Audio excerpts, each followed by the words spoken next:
All right, I think we have quorum. If everyone's logged in, I think we can get the party started. I am now. Good evening, everyone. Good evening. Good evening, everybody. Ms. General Manager, do we have everybody from staff that's joining us today? I think we do. We're missing one, but we can go ahead and start. All right, perfect. Thank you.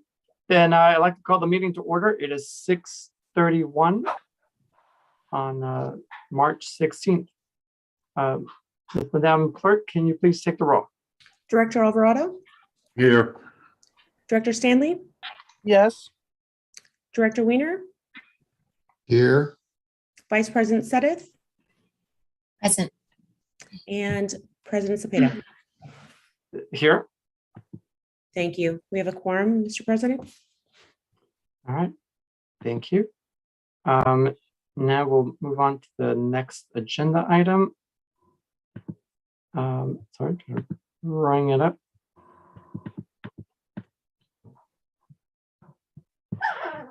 All right, do we have any public, and actually before we go into our parliamentarian, as a reminder, is going to be Vice President Sedith. Vice President Sedith, are you okay to take that role today? Yes, sir. Okay, thank you, ma'am. Then the next item here would be the public comment. Do we have any public comment, Ms. Clerk? We did not receive any written comments, and I do see one attendee. And if this attendee would like to speak under public comment for items not on the agenda, if you could please raise your hand. Seeing none raised, we do not have public comment. Perfect. Thank you for that. Let's see here. We have no public comment. Then we're going to go ahead and go into the consent calendar. Actually, Ms. Lisa, if you can lead us to the rest of the agenda, starting with the consent calendar, please. Yes, thanks, President Cepeda. So the first item, or the next item on the agenda is the consent calendar, which we, Lisa, before you go on, I'm sorry, I just see a couple of hands raised. I don't know if. This is in regard to the consent. Okay, let the general manager read the item, Yeah. and then if we need to pull anything, we can pull it once she's done pulling it. Thank you.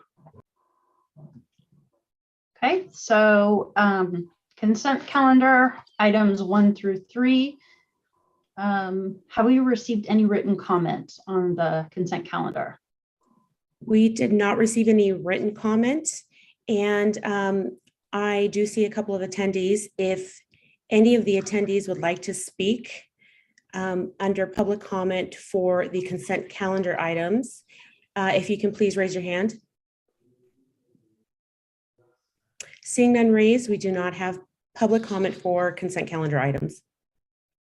Okay, if we don't have any public comments, we would recommend the board make a motion to approve consent calendar items 1 through 3 on the agenda. I have a question. All right, Director Stanley, do you have a question on the process? I have a question on item 2. If we need to pull it so we can answer my question.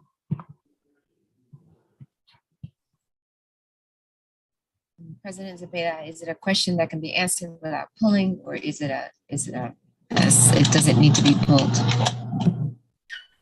Yeah, Director Stanley, is that a question that can be answered without being pulled? Probably. Okay, without debate, we might be able to answer your question if it was not able to send it over prior to the meeting. What is your question? I wanted to know, I have no problem, of course, paying the contractor who did this work. What I would like to know is, does the new VACTOR spoils dump site accommodate our new VACTOR trucks? The answer is yes. Thank you, Who said Lisa.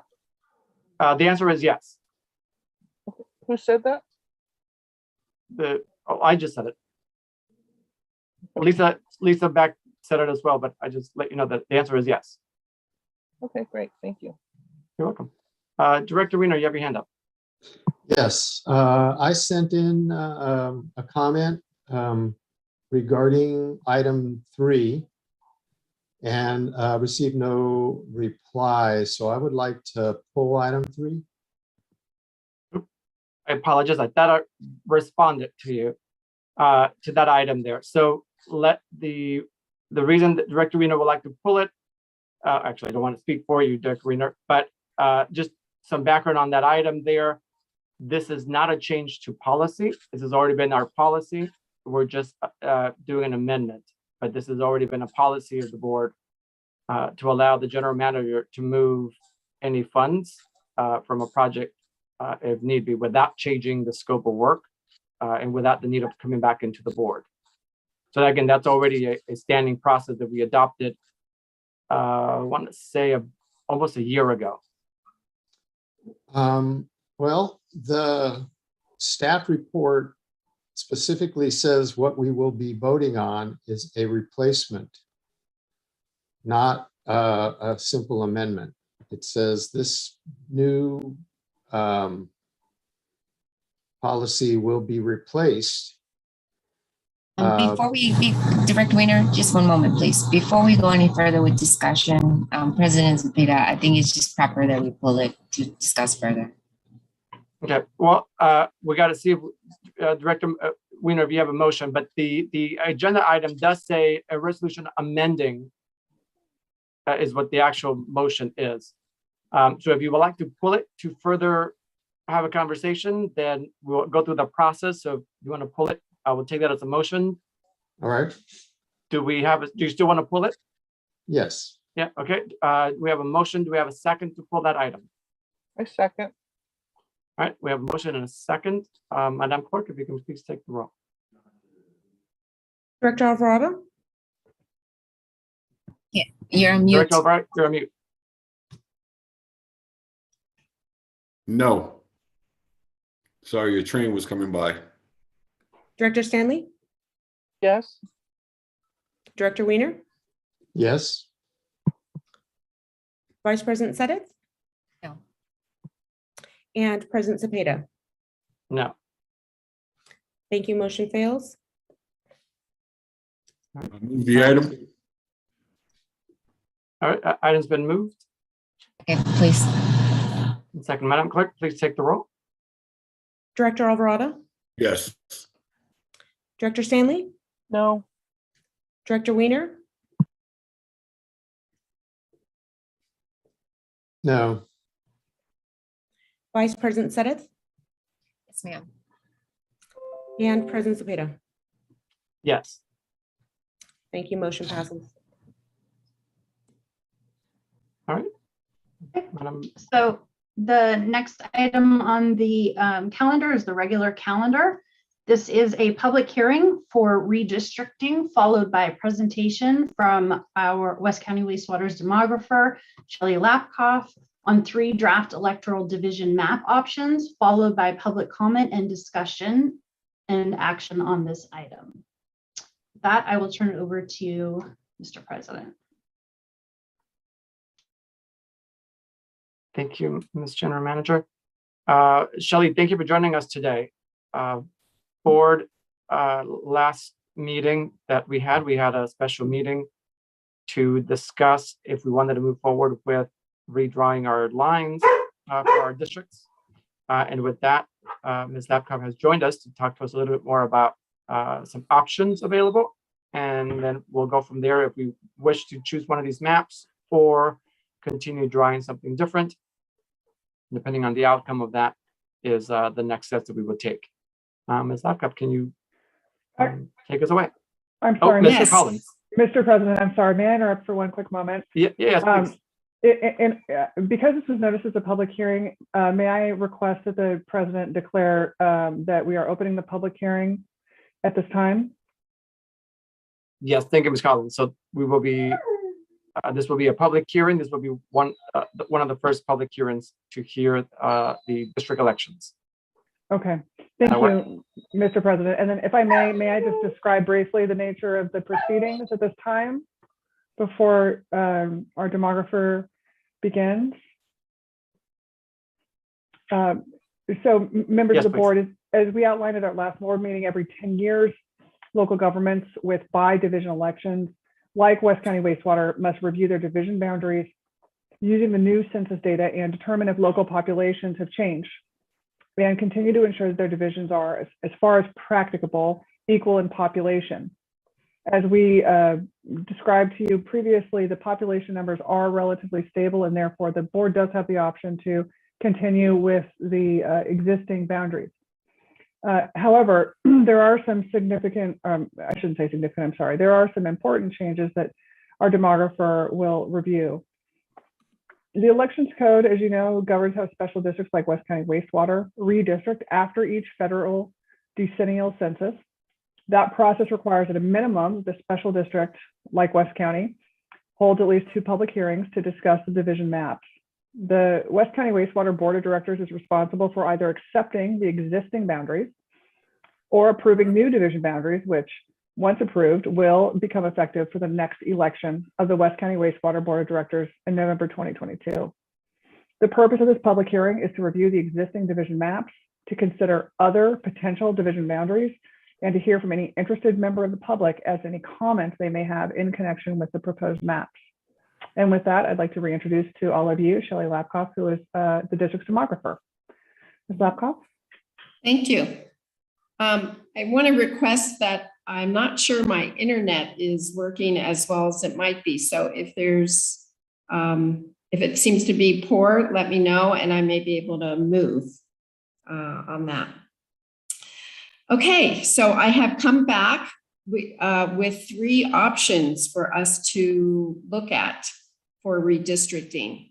So for tonight, I'm going to do a brief overview of redistricting for any of the public that is here and to review just some basic background. Then we will look at draft plans 1, 2, and 3, and then it will be up to the commission for discussion. Redistricting happens every 10 years. It's based on the decennial census. And the main reason people redistrict is to adjust boundaries, to equalize the population between districts. That's the most important thing, is that the districts be relatively equal in population. When we redistrict, federal and state laws apply. As a special district, you need to be completed by April 17. The new districts will be in effect for 10 years until the next census comes out. And in the event that a current director no longer lives in the district that they are assigned to, they complete their term of office. And once their office term is completed, then they can only run in the residence area, the area in which they reside. Here are your current election districts. You adopted those in January of 2020, but they're based on the 2010 census data. Now, as it turned out, you did not have much change during the decade, and your plan deviation is 7.4%. So the districts are relatively equal. The law allows you to keep these districts if they are under 10%. So you could keep your current districts, but there are other reasons that you may wish to change your districts. And this is your opportunity to do so. And I'm just going to briefly talk about this, the legal requirements. So federal law and Supreme Court decisions, as I mentioned earlier, population equality between the districts is very important, but there's some leeway, that 10% deviation. You must follow the Voting Rights Act, which says if districts can be drawn to provide a protected minority group the opportunity to elect a representative of their choice, then the boundary should be drawn that way. And I believe that may be an issue coming up in the plans that I'm going to be discussing with you tonight. But we can't go out of our way to help protected language minority groups. We can't have really oddly shaped districts. So those are the federal requirements. The state election code suggests factors to take into account when you're drawing the election districts, like topography, geography, cohesiveness, contiguity, integrity, and compactness of territory. And communities of interest are of a special interest as well to protect. Okay, with that, I'm going to go on with our 3 draft plans. I would call plans 1 and 2 a minimal change plan. And plan 3 has a lot more changes to it. Now, plans 1 and 2, they have a lot of similarities. Districts 1, 4, and 5 are the same in plans 1 and 2. So let me just repeat that again. Districts 1, 4, and 5 are exactly the same in plans 1 and 2. So the only thing that shifts in plans 1 and 2, the only difference is districts 2 and 3. So how we've changed, now that said, we've changed districts 1, 4, and 5. So District 5 takes in all of Terra Hills. And last meeting, I described how you can't split it like you had previously because of the way the census blocks were done. And then the part of, and you may remember also that District 4 is larger than the other districts. So to reduce District 4, we move the part of San Pablo that's east of I-80 into District 3. So District 3 is the District 3-4 boundary is gonna go along San Pablo, the San Pablo city limits. When we do those 2 things, move all of Terra Hills into District 5 and take out San Pablo from District 4, then we actually need to shift some population from 5 to 4. And the area we moved, we have options on that. But I moved, and I'll show it to you in the maps, but I moved the area around Hilltop. I think it's a cleaner boundary than the one that you have now. And District 1, the only thing changing in District 1 is it loses that part of Terra Hills that is now consolidated into District 5. Okay, so that's the same in plans 1 and 2. And then there are differences between plans 1 and 2 in districts 2 and 3. And I think it might be easier just to go to the maps to show you these differences. And let me come back to 3. So let's just go directly to these maps. And there are 2 kinds of maps I'm going to show. One is where the existing districts are color shaded. So right now, this is a map that's up. The color shading indicates your existing district. So this part of Terra Hills is currently in District 1. That blue area here is Terra Hills.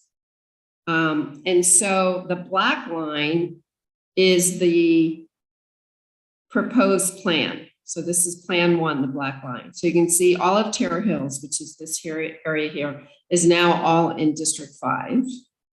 And then this area here, as you'll see in a minute when I show you the cities, this is San Pablo. All of this area moves from 4 into 3. And then it's this area here between 4 and 5 that I moved. It goes Hilltop, Manor Drive to Apian Way. So I just moved that area from 5 to 4. Now, in plan 1, what we've done is we've gone along Wildcat Creek to 23rd to Road 20 as the dividing line. So in District 2 is North Richmond, and very similar to the current district. I've just, this area in green used to be in District 3. So this area of District 3 is moved to District 2. And again, this is the creek and 23rd and then Road 20. So that's very, very minimal change here. And then again, District 3 takes in this area that was formerly in 4. So this is the first kind of map I want to show you for the plan. And then the other kind, this is still Plan 1, but now we have the cities that are color shaded. And this is important because many of these boundaries are along city limits. For example, if you look at District 1, this is the Richmond-San Pablo city limit line. And this is also the Richmond city limit. And this whole thing is the Richmond city limit. So that's very nice when we can follow cities here. And as I said earlier, we're moving part of 4 into 3. And the part that we're moving is San Pablo, the city of San Pablo. So that's also a pretty boundary to use. Okay, so that's what I wanted to show you about Plan 1. Now, Plan 2, oh, and here's the data table for Plan 1, and I'm going to summarize this later for you. Some key things about Plan 1 and 2 and 3. Now, in this plan, again, 1, 4, and 5 are the same, so I won't go over those changes. The change here is that now North Richmond is combined with the southern southwest part of San Pablo. So here's District 2. And then District 3 takes the upper part of San Pablo. I'm sorry, upper part of, of San Pablo. Sorry, here. So it's more San Pablo centric here. And this is Rollingwood. So let's look at the cities map to see that difference here. So District 2 is North Richmond and the southern part of San Pablo, and District 3 is the rest of San Pablo along with Rollingwood. So that is Plan 2.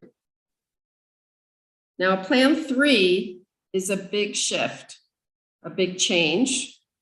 I presented a map like this back when we were changing from at-large to by district elections, and there were some concerns about this map, but I just wanted to bring it up in case it was of interest.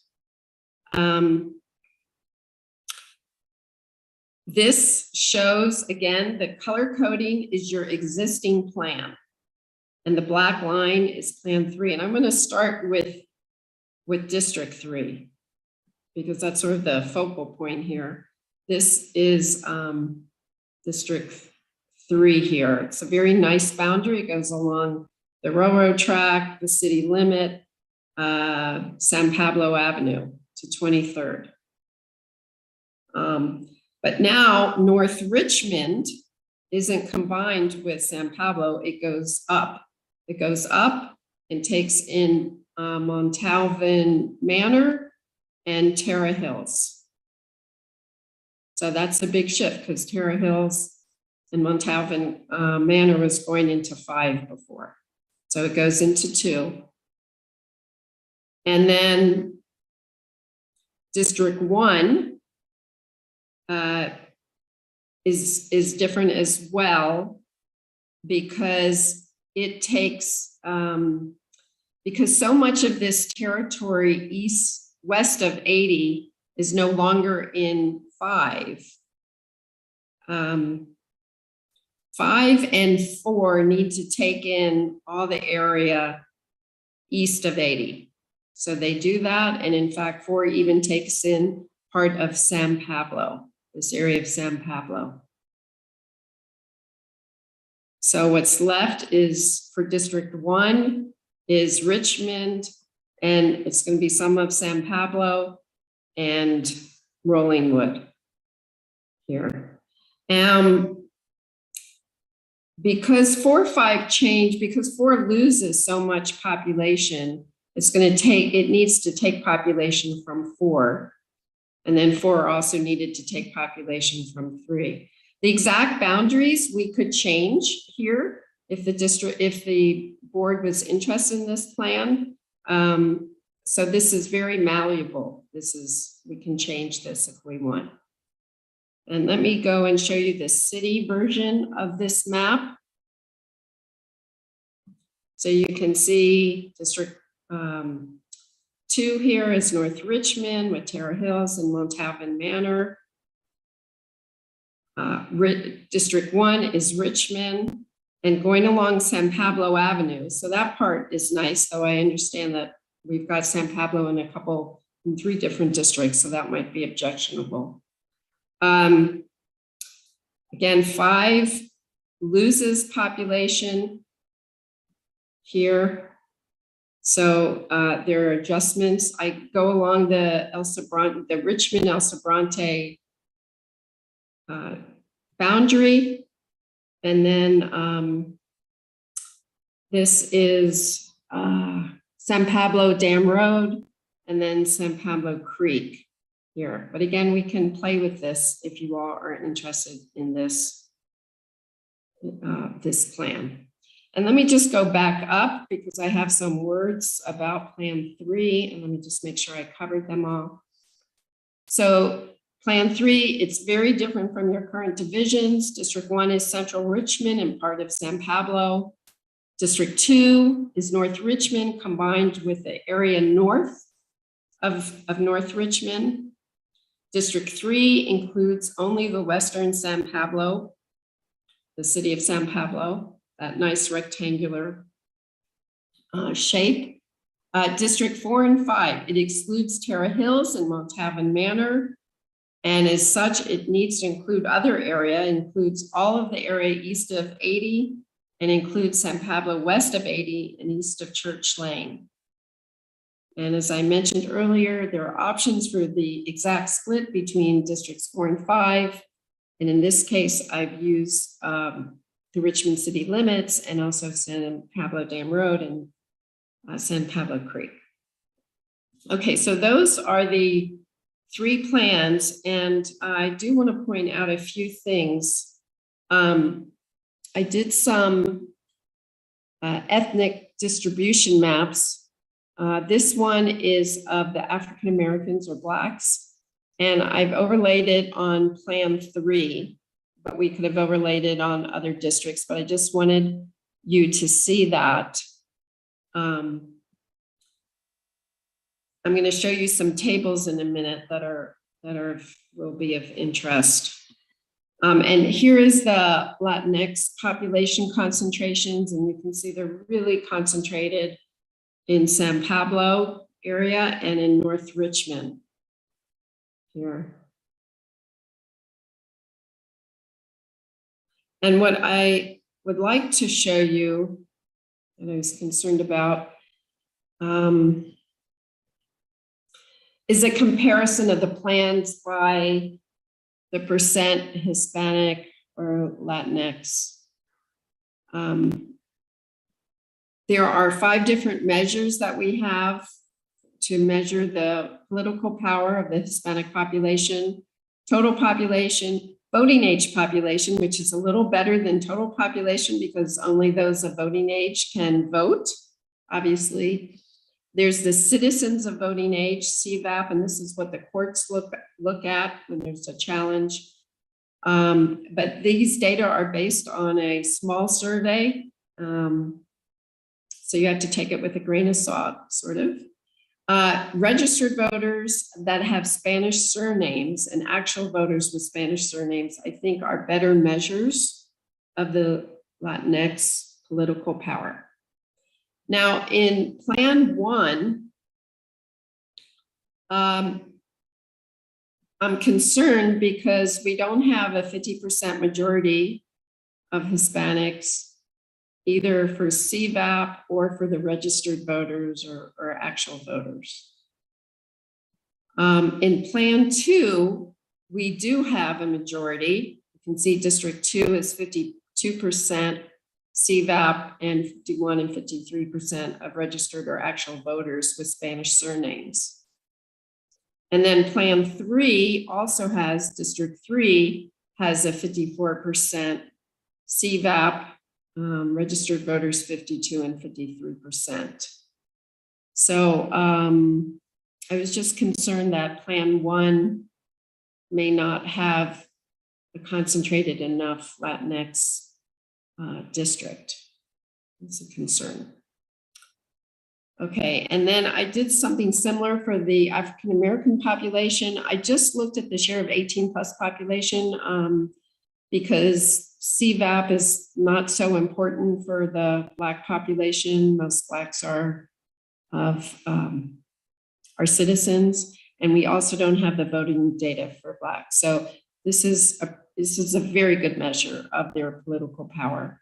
So of the 18+ population, what I found is plans 1 and 2 have highly concentrated districts. Plan 3 less so at 26% compared to the 31%.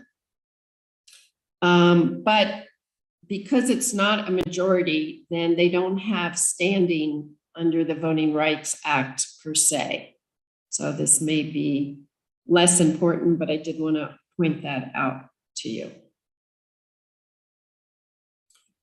And that concludes my formal presentation. I'm happy to take questions or review any of the maps again if you like, or just listen to your discussion at this point. Thank you, Ms. Babcock. I see a couple of hands up. I'll go to Director Weiner, then Director Alvarado. Director Weiner.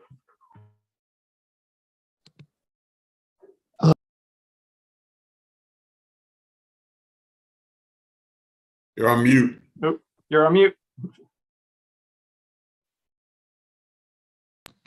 I tried. Okay, in District 4, you have the African American population overlay. Could you bring that back up? Because it shows a concentration in an area where no one lives in District 4.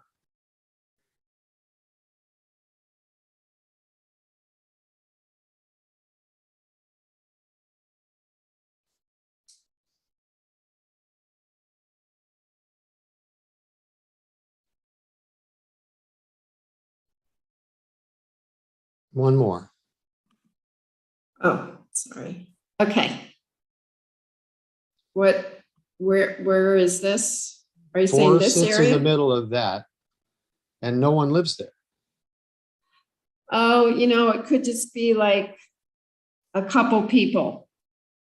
And this is a large census block, and only part of your district is in this census block. So we took the part of the census block, we took a percentage, a small percentage, if I'm Okay, well, remembering correctly. however that was done, it doesn't reflect reality. So, Okay, we'll look at this again, but I think the problem is we don't have your actual boundary on here. These are census boundaries, and this is a big block. And we had yeah, no, I understand that it's an anomaly of the data that you have to work with, but it gives the appearance that there's a concentration of voters there that are of color, and there are no voters there in that particular area, which is bounded by the current boundaries, I guess, on that. Yeah. No, that's number 3. I will look at that, some more and explain why it could, and it could also be just a handful of people and 1 or 2 of them are African American, and then it created that color. Do you have laid out the Latin power for the 3 proposals? Do you have what it is now?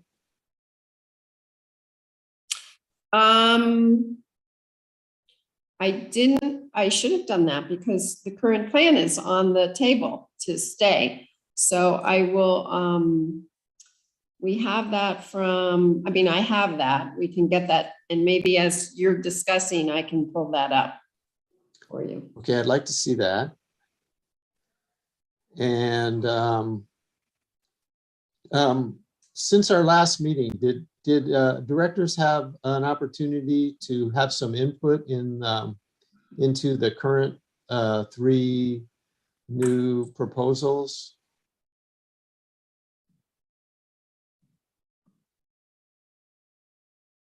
No, this is the first time we've all seen these maps or given feedback towards these maps. Okay, and yeah, so I pretty much understood most of my questions were, mostly about the that big area that where no one lives, and it showed a concentration of people of color. And the other thing I noticed and thought is that we could, that I would support just leaving things the same, because 1 and 2 were pretty much the same as what we have now. That I guess there'll be some expense regarding change, and we have to work with county clerk, I suppose, and so there will be some, effort, etc. And I don't think we're getting an improvement of any of the main reasons for having the old boundaries created, which were geographical and topographical considerations were made, keeping cities and interest groups together. All those were taken into account, and since there has been not very much change, I think we could just save ourselves a whole lot of trouble by keeping the current boundaries and not making any change, because most of the changes are pretty minor, except for 3, as Ms. Lapkoff described it. And I think that the concentration of Latin power is the same as, well, I don't think we had the different categories like likely voters and, or I saw different categories like likely voters, etc. in the packet. But just population wise, it's 60% in the 2 districts that will maintain that 60% in 1 and 2. So that's my comment on the map. I think we'd be better off just going with what we got, because not much will be improved, and it will cause us to go through a lot of work if we just if we go forward with changing. Thank you, Director Wiener. Director Alvarado, your hand is up. I'm going to defer my comments because Director Wiener touched on a lot of them. So please come back to me later. Okay, thank you. Director Stanley, your hand is up.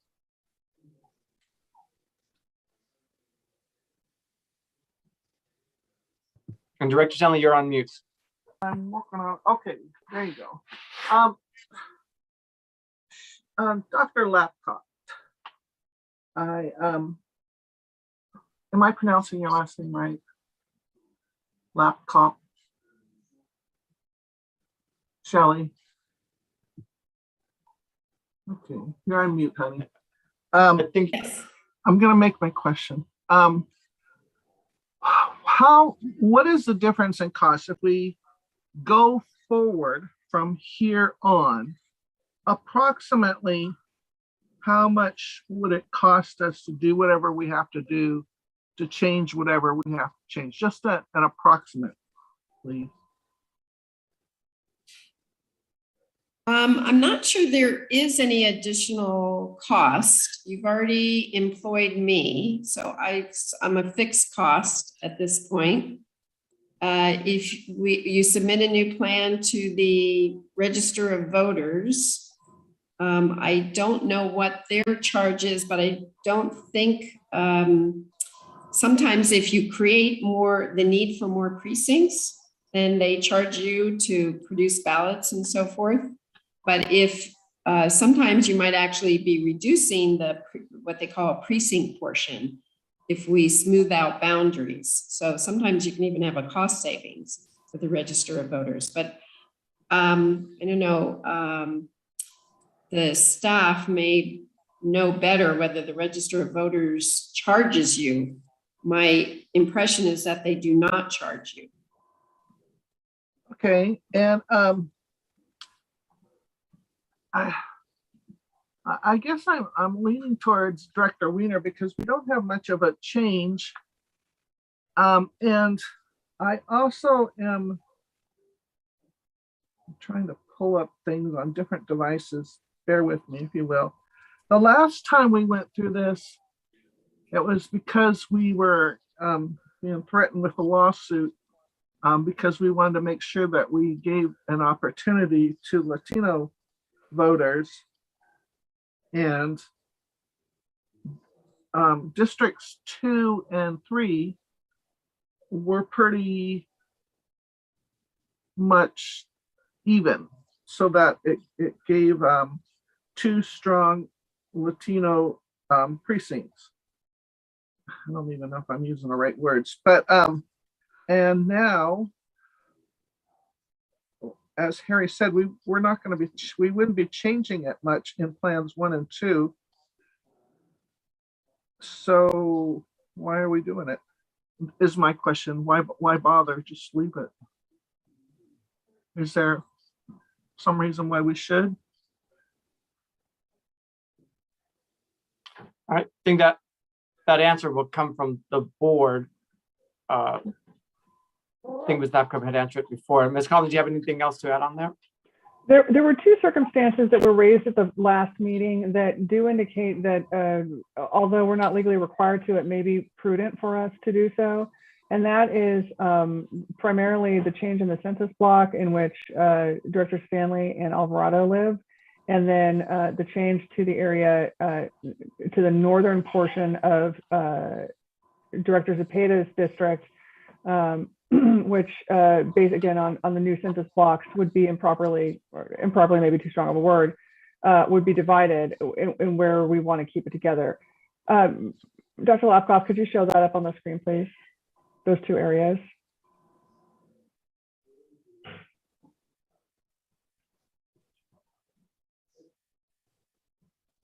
And you're muted, Dr. Lapkoff, so I'm not sure what you just said.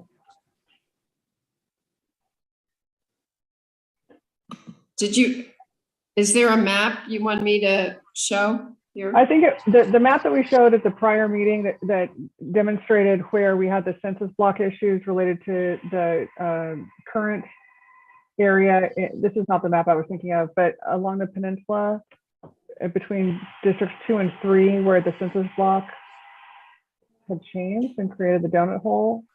I see. From the prior, I'm sorry, I don't have that.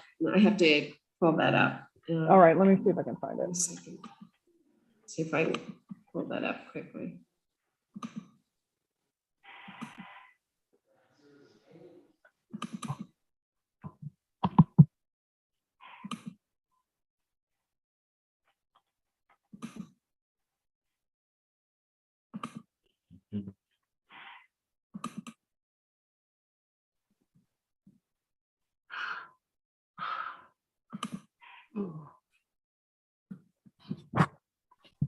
I have that PowerPoint now that I could share.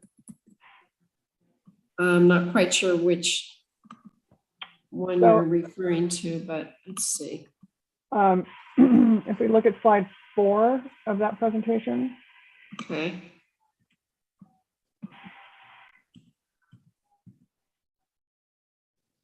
So if I may, one of the issues we talked about here, where Dr. Lapkoff is indicating, is that is a way that the census blocks were structured in the prior census. And you'll see, if we can zoom in, that there's basically a donut and a donut hole. And so we had talked a bit about how to prevent the appearance of gerrymandering, which was not intended at the very beginning, but as a result of the new census blocks could occur or could appear. And again, this will be for the next 10 years. So recognizing that that's a change with a bit of a difference. And then we have the area just adjacent to Montalvan Manor that is broken up, but because it's really a unitary community of interest, would be important potentially for us to consolidate for contiguity and for consolidating communities of interest. And again, these are issues that are really beyond West County's control and that arose in the intervening 10 years between the last decennial census, when the data we used for the original district or division lines occurred, and then the new division, or the new demographic data. And so those two items, which is what we talked about at the last meeting, sort of augur in favor of a reconsideration. Now, again, the board is within its rights and it's legally permissible to keep the division lines the way they are now. However, given these other issues, that the board may want to consider that in order to create more equity and also in order to create a more defensible division lines, given those changes in the intervening 10 years. Thank you, Ms. Collins. Thank you, Ms. Lapkoff. Vice President Sutton, you have your hand up there. Yes, thank you. And actually, Ms. Claire addressed much of what I was going to say. I said it last meeting. I understand that we can legally skate by without, with the old maps, but is it the right thing to do, right? And Ms. Lapkoff mentioned it last meeting. Ms. Claire mentioned it last meeting. That those two areas are things that we need to address. And the fact that the board is going to be making decisions that the community has to live with for 10 years, we have an obligation to make sure that we are making the most prudent decisions for the community. We realize what is easiest and what is most facile or expedient for the board. But what is the right thing for the community? What is going to give the community the most voice? And what is going to give the community the most voice is the thing that I'm going to be looking at and going to be voting on. We have heard from our community that there's areas where they are not being represented right this moment. Some of that is because of the way the lines is drawn, and some of that is because of other factors. And so we need to be taking a very diligent look at these lines and making sure that it is not drawn from self-interest of board members, but it is drawn for the interest of the community. When I heard all of these maps, yes, I am in area 5, and I from what I understand, that Terra Hills would be coming out of that, and so it should be made whole. That community should not be split apart. I don't want my community where I live divided. And then the other area that was mentioned needs to be kept intact. That is the whole basis of drawing district lines, is to keep communities intact as much as possible. So I think we need to be taking it from that angle and not from the angle of expediency or this is not the time to try to save money when we haven't saved money in other instances. We need to be looking at the advice that we were given last week about making sure that we address, especially those two issues that were brought up.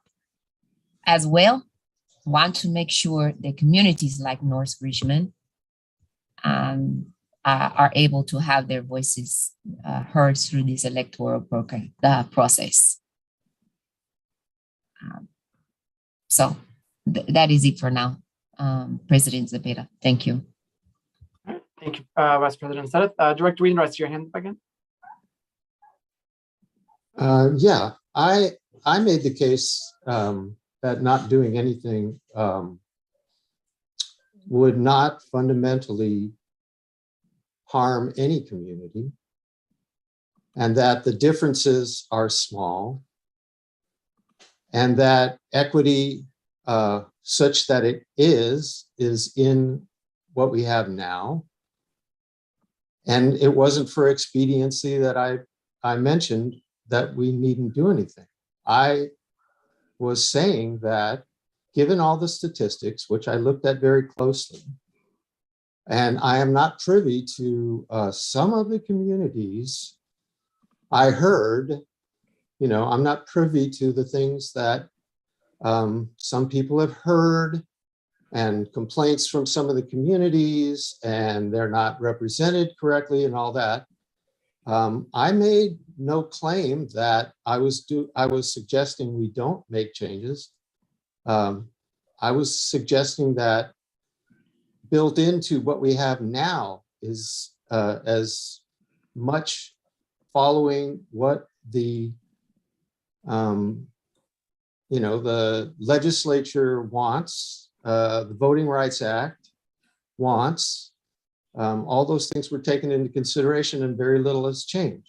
So I was not for expediency's sake or my own personal political goals or any such a thing.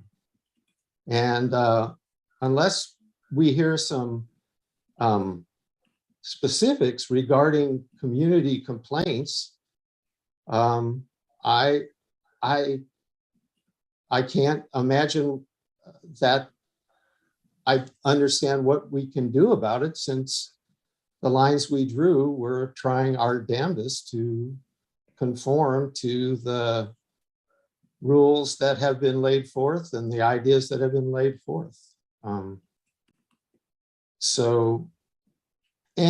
the two things that would be changed, the two things that our general counsel mentioned are valid, and we could do them, but they're not crucial to having good districts.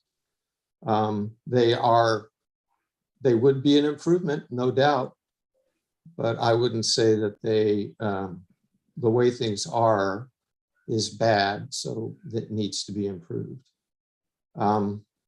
Terra Hills being a single unit seems like a good idea. And the donut hole, that was done so that there wouldn't be any controversy on the board. And I think that was a good idea to avoid political controversy, so that we could do the right thing in the main and for the most part. That's all I have to say. Thank you, Director Wiener. Ms. General Counsel Collins, you have your hand up. I was just looking for one of the images that I think I or Dr. Lapkoff showed before, and if I don't think I have the ability to share it, but I just wanted to show the donut hole again to refresh folks' recollection. Ms. Martinez, would you that would be mind giving helpful. Ms. Collins access to share?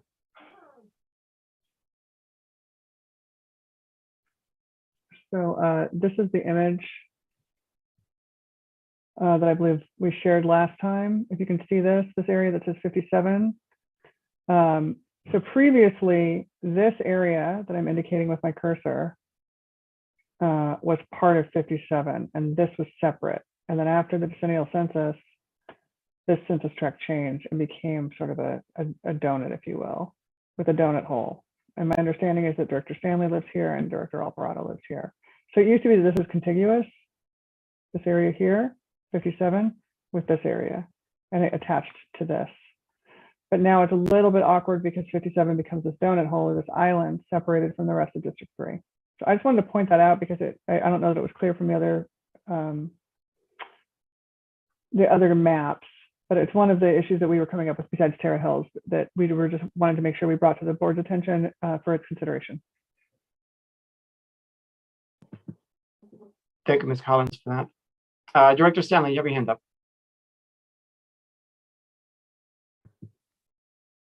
And then just FYI, you are on mute in case. And we can't see you on camera, so if you can bring yourself forward so that we can see. Okay, so I got all engrossed in the donut hole. Sorry about that. Okay, so I understand the donut hole. I'm on the outer side of the donut hole, FYI. And so the outside of the donut hole has a greater part of the neighborhood that Director Alvarado and I live in, and thus should probably stay in my district since we did an accommodation to keep him in a district, 2 separate districts. That's just my opinion. I don't really like Plan 3 because I don't like splitting San Pablo, which we represent, which we service in its entirety, the entire city of San Pablo. I don't like splitting it into 3 different sections. And I'm kind of confused, Vice President Sudduth, about the comment you made about North Richmond not being properly represented. What exactly did you mean by that?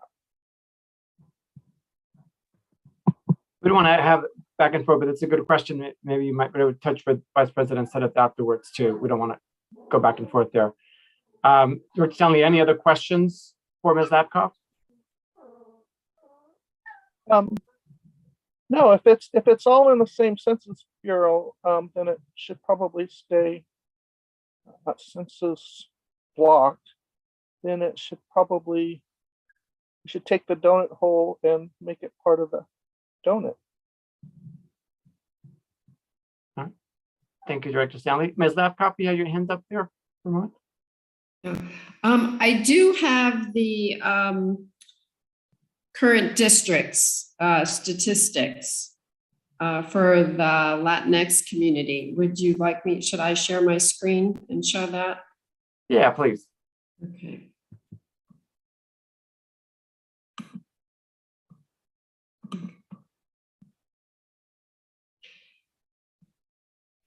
Okay, so we did this quickly. So please bear with me if there's a minor mistake here, but I think these are pretty close. This also shows the 20, it's not surprising, the 2020 plan looks very much like Plan 1 because there were relatively few changes that we made to Plan 1.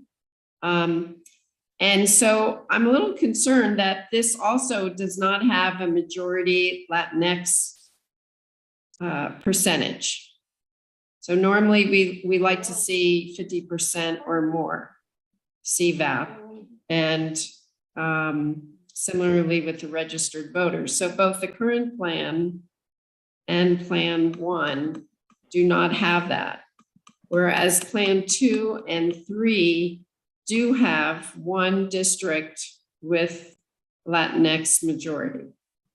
So I just wanted to point that out. But to answer Director Wiener's question, here is the Latinx percentages for the first 3 districts, districts 1, 2, and 3.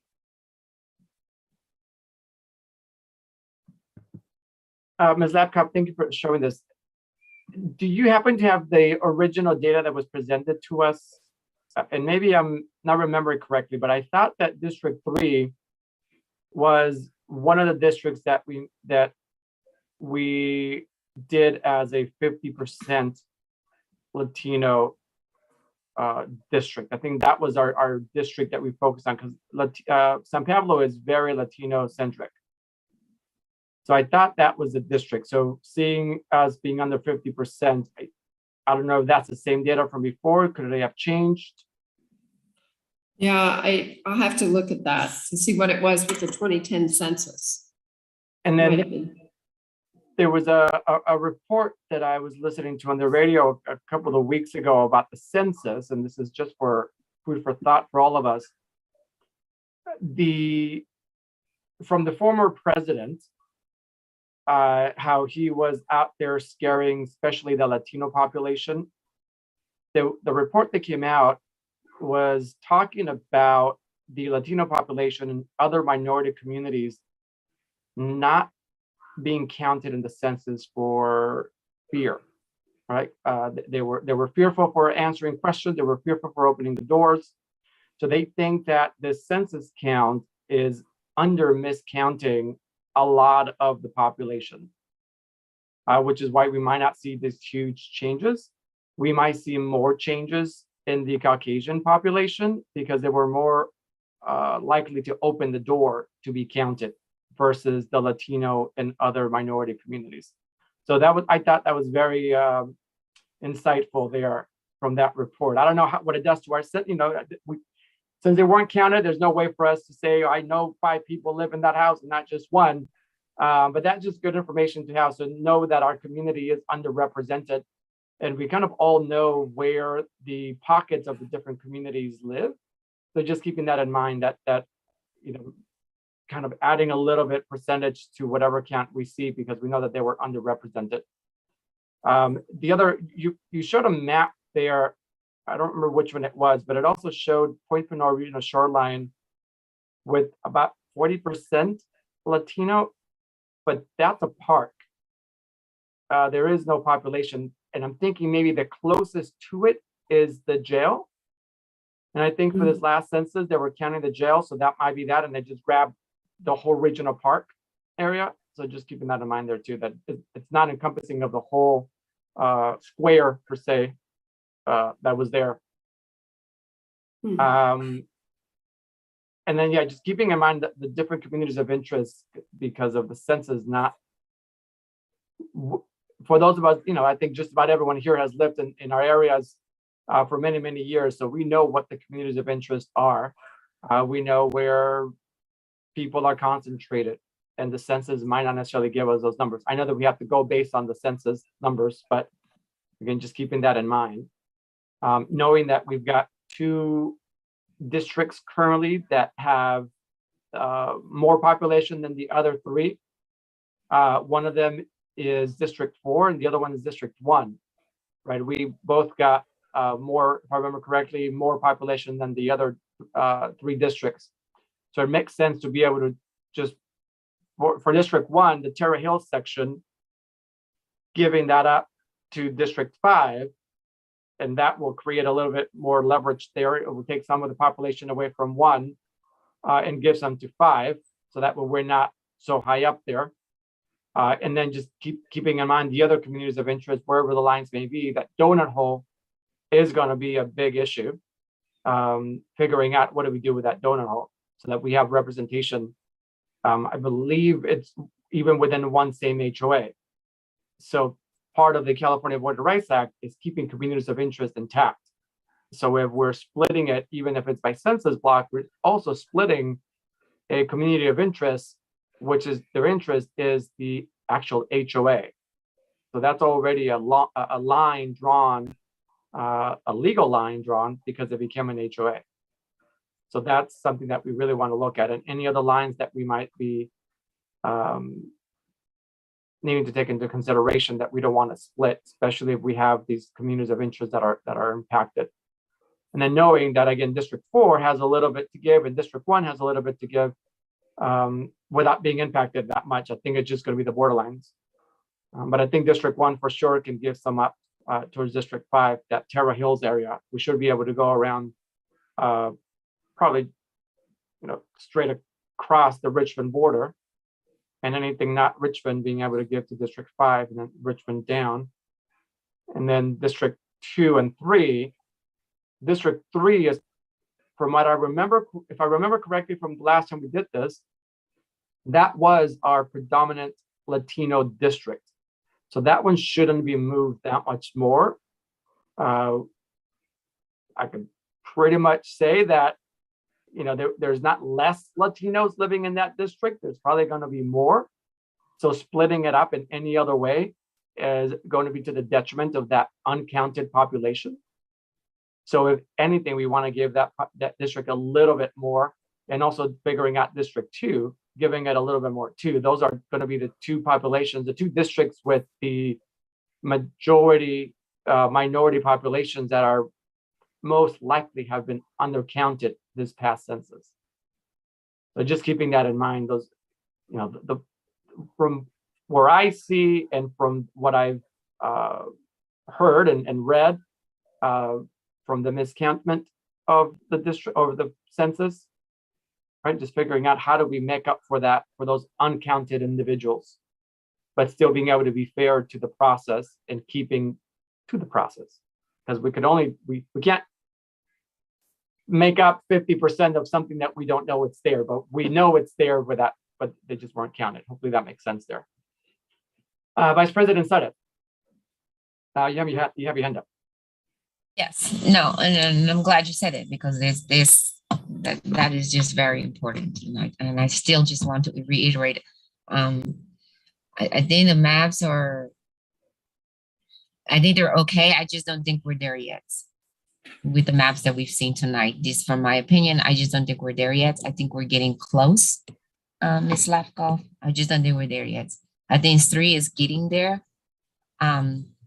And I think it's addressing part of the issue. My issue is those 2 things that you brought up last week. Ms. Claire showed us tonight. It's a donut hole. I think that has to be addressed. The Terra Hills, those 2 things have to be addressed. These are I'm speaking for myself, can't speak for anybody else.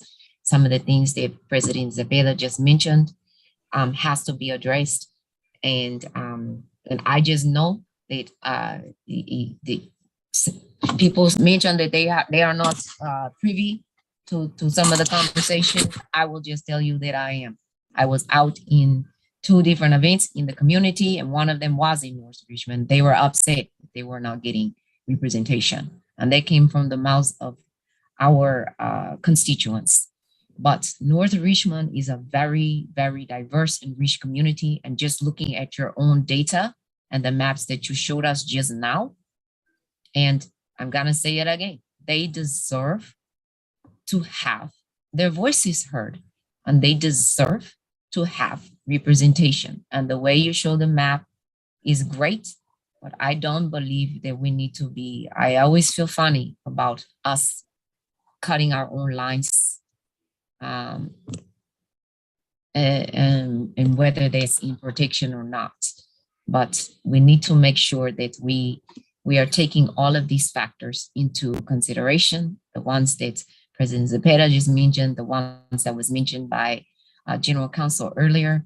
But I want to make sure that when I'm voting on this, we're looking at all of the possibilities that are going to protect the voices of all of the people. I live in this area, and I'm gonna tell you, I don't have as much diversity up in this lovely area up here. We don't have as many different color spots on our map that you showed earlier. So you can expand my area or retract it, whichever way you want to in number 5. This doesn't matter. But I do think that the people with the most dark spots on that map need to have as much representation as possible. And we need to make sure that we're being equitable in this mapping. And if that means we have to take more time and more meetings, then we have to take more meetings. And we have some meetings we have to get to April. Is it April 17th? Is it the date? Yes, it is. April 17th. Yes. Okay. Yes, ma'am.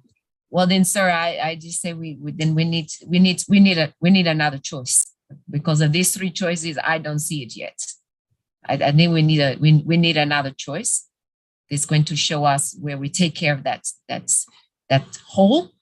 I think it's almost there, but I do think I would like to see, personally, I'd like to see maybe one or two more choices. They shows us where we're almost there. So. Thank you, Vice President Sennett. And Ms. Lapkov, we could also take into consideration some of our communities are very close. So there was one map, I don't remember which one it was. You grabbed, there was District 2 that kind of went all along the northern part, or I'm sorry, not the northern part, the western part of the area. But keeping in mind the socioeconomics as well. The northern part, the northwest part, those are sort of the $1 million homes. And then the bottom part of that area are the lower income communities. So keeping that in mind, right? Part of the California Voting Rights Act is to give equal access. And by doing that, it won't quite get there.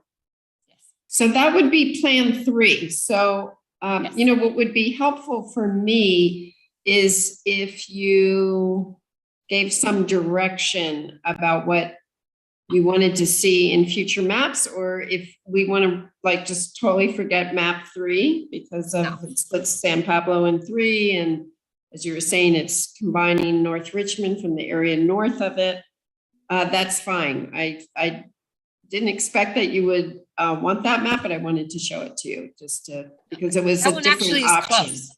That one's close. That one's actually close. It's just that there's too much of area 5 in with that area.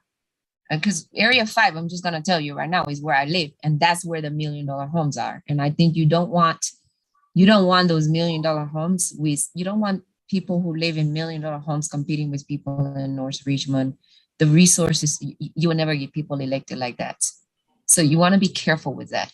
The socioeconomic, you have to take the socioeconomic factors into account as well.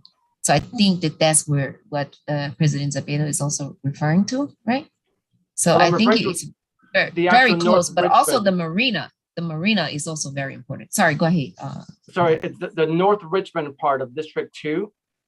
Yeah. That's the part that I'm referring to, because there's a map that was bringing in North Richmond with the hilltop area of the $1 million homes.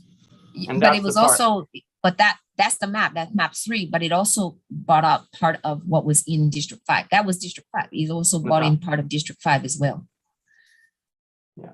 That was, so, I mean, you know, the maps that we have now are pretty close. If we're able to just move a line here or there, just where the issues are, right? And District 1, giving that area up on the top to District 5, and then figuring out District 2 and 3, where those lines will go.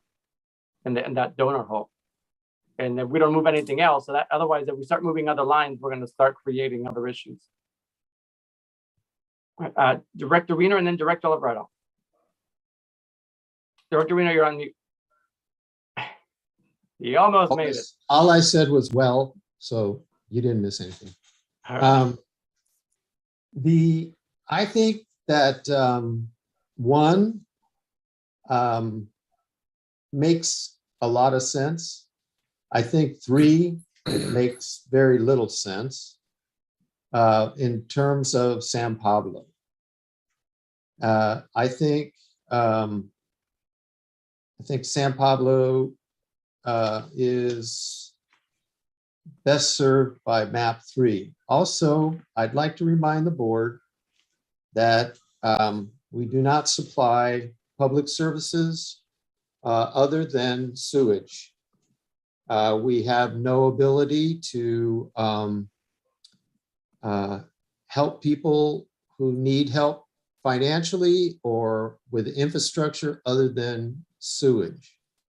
And so if I was a city council person, I would be very, very, very, very, very concerned about these, you know, the maps and the neighborhoods that, you know, to get the right mix of people. But our district does not discriminate in terms of service. or sewage. And we are directing a hell of a lot of our resources right now to the worst sewers, which, not surprisingly, given the history of the board, are in 2 and 1 and 3. And so we're making right past practices. And so we don't have to be so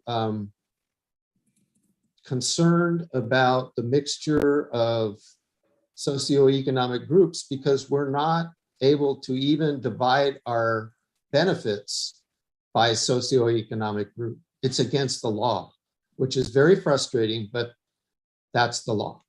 So just to put that out there. So I think 1 or 2 are sufficient as they are. I would prefer 1, but just to move things along, I would say 1 and 2 are, you know, they include the combination of the donut hole. They take care of the donut hole. They take care of Terra Hills. And I think those are the major things that staff brought forth. So I say go with some form of 1 or 2 and not spend a lot more time worried about the super details, because we frankly don't have the ability to make any kind of distribution or redistribution of resources among those that need it more than others. And we're righting past wrongs as we speak. So that's what I have to say about all that. Thank you, Director Weiner. Director Alvarado. I think in the interest of time, in the interest of advice that we're giving to Shelley, that there's a lot of stuff going out there. So what I'm thinking is maybe you should just take the advice of the majority, or we should vote on this, because a lot of comments are being said, and I'm sure her head is bursting open right now with all these ideas she's gotten. But I would agree with the comments from Cheryl, Vice President Suttoth, and President Cepeda. You know, with a couple of tweaks, I think, you know, that's what we should be concentrating on. Not that this, you know, we're going to have a special meeting because we have to have this done in a month. So we also have to be prudent as well. And as everyone knows, there's an ad hoc committee working with this, correct? Oh, it's not No. one? Oh, Nope. okay, I'm sorry. Then I'm wrong. But anyway, we should be prudent in what decisions we make. All right, thank you, Director Alvarado. All right, all right, so we'll close this out here. Ms. Martinez, do we have any public comment on this? Mr. President, I did not receive any written comments. And if there are any attendees that would like to speak under this item, if you can please raise your hand so I can unmute you. Seeing no hands raised, we do not have public comment. All right, thank you. Then with that, Ms. Lapcroft, I think we've given you a lot of direction there, and we'll figure out another meeting to come back to give us another set of maps. I have a Do you have question. enough? Do you have enough there, Ms. Lapcroft? Shelley, I don't know if you can hear me. Yes, You I can- can oh, hear okay. you, but Perfect. Or- I don't know what to come back with on this. I think I heard some people say, forget Plan 3. And then I think I heard Director Cheryl say that she did like 3, some parts of 3. But I don't know if that was correct. But I worked really hard to figure out plans 1 and 2. There are other options. I don't think they're as good, but I could bring them back for you to look at. Would a That's- drawing session together work best Yeah, we to help could do that. We could do that. I think that's prudent. Yeah, maybe if we do a special meeting and if you're able to do a live session with us and we can say, move that line, Mhm. or I'm just trying to figure out how to best give you direction. I know that we heard a little bit from everyone short of voting on something. President Cepeda, it Oh, yes, is please. noticed. Yeah, it is noticed, and our general counsel could correct me if I'm wrong. It is noticed that you can take action this evening to make change, to take a vote if you want to make changes or not, and at least that would provide some direction in terms of, yes, the board wants to move forward with making changes, and then you can proceed perhaps to have another meeting where you could narrow down maybe if in this motion you want to proceed and maybe top 2 or top 3 you want to look at, or whatever you are. Right. We do have to take some action, at least either in this meeting or the next meeting, to bring back, to suggest a final map or no change. So it's, are there any maps that the board, for example, the board could choose to eliminate altogether one or more of the maps? But without concrete direction either to the demographer or in general the staff about what to bring forward for the next meeting. Yes. I apologize, I'm not clear either. Okay. So the board could either someone could make a motion to stick with the existing maps to get rid of all these drafts. The board could make a motion to bring back one or more of the proposed maps at a further study session, or the board could say, none of them are good. Let's come back to another study session and amend 1, 2, or 3. Sure. And there may be another, Dr. Lapkoff, have I missed anything? Are there any other options that I've missed? Sorry, what was that? Well, in terms of the options for the board could either just, dispose of all of these maps and say, no, we'd like to vote to keep the existing map. The second option is the board could vote to bring one or more of the proposed maps back at the next meeting. The board could alternatively definitively get rid of one or more of the maps, and so we narrow our choices to Right. 2. Or the board could say, we really like 1, or we really like 3, or we really like 2, but we would like to see some tweaks at the next meeting, and then Dr. Lapkoff could come back with some of those tweaks done. I think it would be helpful though if we could receive some direction from the board in a forward direction, so that because we only have a month. We have a month from tomorrow in order to get this to the registrar of voters. And so I do think it's important that we flesh some of this out today about anything that somebody can't live with or really prefers, and if the board would be willing to move forward in one of those directions. Okay. Thank you, Ms. President. We're not done yet then. Director Wiener, anything else? Any other comments there? I was going to make a motion in the spirit of what Ms. Collins just said. I would like to propose that we do change from our current district. And I would also propose that whichever map we choose contains at least the 2 changes mentioned regarding the area that is currently split called, it's near Montalvo, but it's something. Terra Hills. Terra Hills, Terra thank Hills. you. And it wasn't that I don't know that, it was that the word wouldn't come to my head. Terra Hills. And then, and also the donut hole, that we deal with that. So therefore we eliminate the idea that we're going to stick with what we got. So that's my motion. And included in that motion is that, well, I'm going to let it at that. So we're going to vote that we are going to change from our current lines, and that we all agree that the change to the current lines will contain the 2 recommended changes from our board attorney.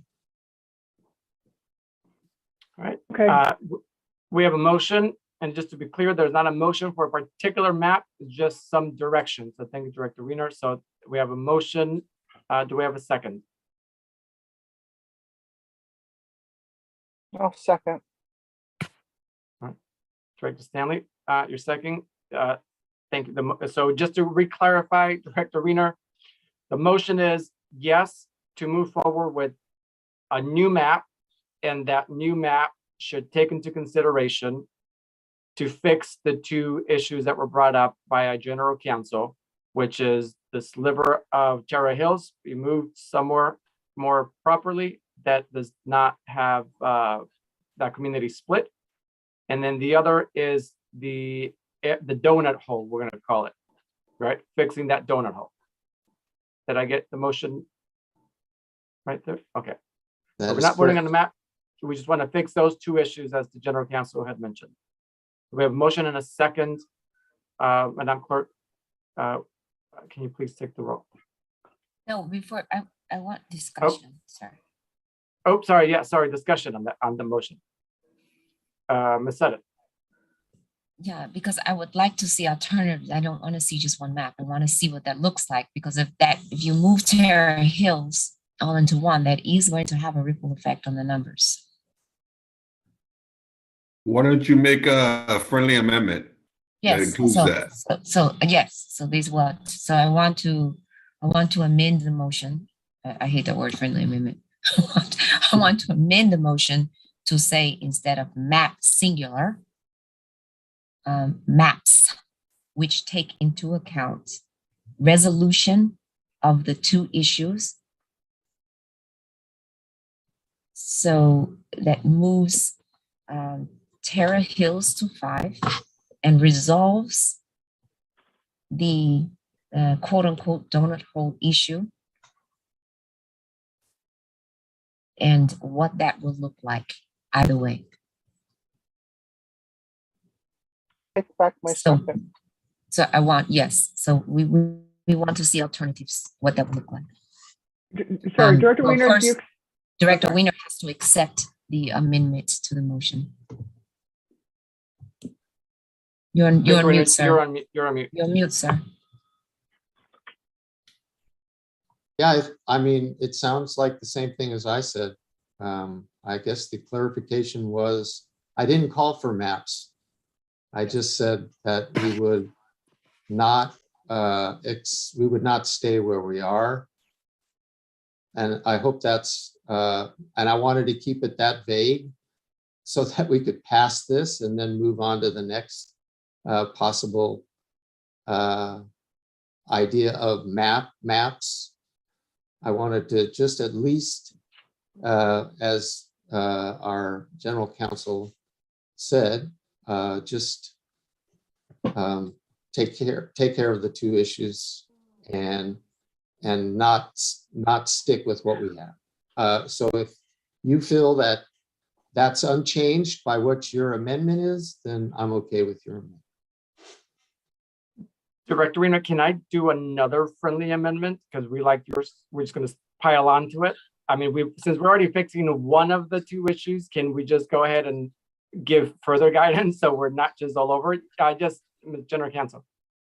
I just want to make sure that Director Weiner accepted that friendly amendment, and Oh, yes, thank you. The second also accepted it, that Director Stanley also accepted that change. Yeah, so, all right, so we have that. I don't Okay. know what the change was, but it seems you, like the Director Weiner. same amendment, same motion that I made. And, okay, President Zepeda, what is your change? Wait, before I do mine, Director Stanley, do you accept the friendly motion? Well, I didn't understand the part about moving Terra Hills to or from section 5. So right clarify now, that? there's a small sliver of Terra Hills that goes to District 1, and the majority is in District 5. So Vice President Sutted's motion or friendly amendment will clarify to move that small sliver of Terra Hills and put it back with the rest of it under District 5. Okay, thank you. So that's the basic change, is that we're calling out the districts that repair of which district that little sliver goes to. All right, Yes, yeah, thank you. I understand the friendly emotion, and that's fine. thank you. So it sounds like it was accepted by both. Ms. General Counsel, you have your hand up? No, I'm sorry, go ahead, because I think you want to make a further friendly amendment. And then I would just like the opportunity to potentially clarify that prior to the vote. Thank you. And then my other friendly amendment, Director Renier, if you may, is to give guidance to come back with an option of what the donut hole will look like if the donut hole was completely in District 2, or what it will look like under District 3. Because again, those are our two issues, and we can't put it anywhere else. Somebody's got to eat the donut, and it's got to be either 2 or 3. So now that we have guidance for what we're doing for Terra Hills, guidance for what's going to look like for the donut hole. So may I restate at this point what I believe that the motion is with the friendly amendments? I believe that the motion is for the district to consider maps in which Terra Hills is consolidated into District 5, and in which the donut and donut hole are consolidated either into District 2 or District 3. And that would be at least 2, if not more maps, in which those would be represented. Do I have that correct, President Zepeda? Yes, except that Director Wiener hasn't accepted my friendly amendment yet. I understand. I just want to clarify with you if that was correct. And then Director Wiener, is that your understanding? And if so, is that, will you accept that? Yes. And Director Stanley, will you accept that as the seconder of the original motion? Yes. Okay, great. So now we can call for any additional discussion. Otherwise, a vote, roll call vote may be taken. And I see Ms. Lapkoff's hand here. Ms. Lapkoff, and you're on mute. Thank you. I just want to point out that Plan 1 and Plan 2 do exactly what this motion, this full motion with all the friendly amendments has asked for. So Plan 1 and 2 both put Terra Hills in 5, consolidating in 5. They both take care of the donut hole. And Plan 1 puts the donut hole in District 2, and Plan 2 puts the donut hole in District 3. But didn't you say Plan 1 doesn't address the issue with the Latin voters, correct? Yes, that's a separate issue, but Right, what you but have on the yes. table. Yes. I know, but that's a Yes. concern for me. There's a concern. Okay, I could work on a plan that puts the donut hole in District 2 and increases Latinx, Latino percentages. I don't want to create, I don't want to fix one issue and create another one. There's an issue for me. Yeah, if we can like literally just move it, the line over without having to redraw the lines everywhere else, because what 1 and 2 are doing is they're redrawing the lines, and then they're messing up the rest of the count. So if we just move that donut hole, the pretty much the HOA, right? HOA goes to District 3 or HOA goes to District 2. And That's that's the what question. Plans 1 and 2 do. They do that currently. But Plan 2 also ends up eating up, it's up splitting 3 San Pablo weirdly. So it gives more of San Pablo into District 2. And before District 3 was the majority of San Pablo, which is the predominantly Latino district. And then by splitting it in there, then we're not gonna have a predominant Latino district. May I make a But just- suggestion here? May I make a suggestion? Yeah. One of the benefits of the motion made by Director Wiener and twice amended is that at least it narrows our options. And so I might offer that why don't we at least take a vote on that, and then we've narrowed our options. And then from that narrowed set of options, let's then discuss further additional issues that the directors are concerned about within those 2 options. Would the chair consider that? Because then at least we have narrowed our options, and then we can work from that basis. Good idea. Perfect. All right, then we take a roll on that. Since the motion was made, second, amended, accepted, amended, accepted. Yes? That's my understanding. Yeah. Madam Clerk, will you mind please taking the roll? Director Alvarado, Yes. Director Stanley, Yes. Sorry. Yes, sorry. Okay, thank you. Director Winter, Yes. Vice President Suddeth, President Cepeda. Yes. Thank you. Motion passes unanimously. All right, Mr. Chair, if I may just recommend right now, since we have Dr. Lapkoff, now that we have sort of items 1 and 2, perhaps may I recommend that she brings up 1 and 2 again, and then each of the directors has the opportunity to express some of their concerns, and then you could provide direction for a return to the board with some additional potential options based off of maps 1 and 2, or variations off of maps 1 and 2. Yeah, would it be, and Director Alvarez, I see your hand there. Would we, because I think that the issue, because 1 and 2, I think ends up changing the lines a little bit more than we wanted them, right? Creating other issues that Vice President Suddeth brought up. Would it be more prudent to bring up the current map and then just say, we need to fix these 2 issues? Because the issues are with the current map, not with the redrawn maps. Then the redrawn maps have other stuff that we're going to need to move around if we go with one of those. Right? So would it be better to start from the one that has the issues versus the one that's going to have, that has those issues plus potentially others? Well, I have the color-coded existing districts with Plan 1 and 2. It would help to know what it is about Plan 1 and 2 that are objectionable. Perfect. Do you want to pop one of them up then? And then Director Alvarez, you have a question there? Yeah, just say nature calls, so I'll be back. Okay. All right, Ms. Lapkoff, would you like to bring up one of those maps and we can start from there? Okay, this is the wrong map, 3. Let me go back to 1. Okay, this is Plan 1.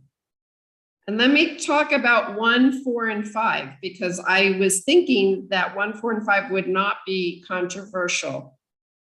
So here is Terra Hills consolidated in 5, which is what you all have asked for.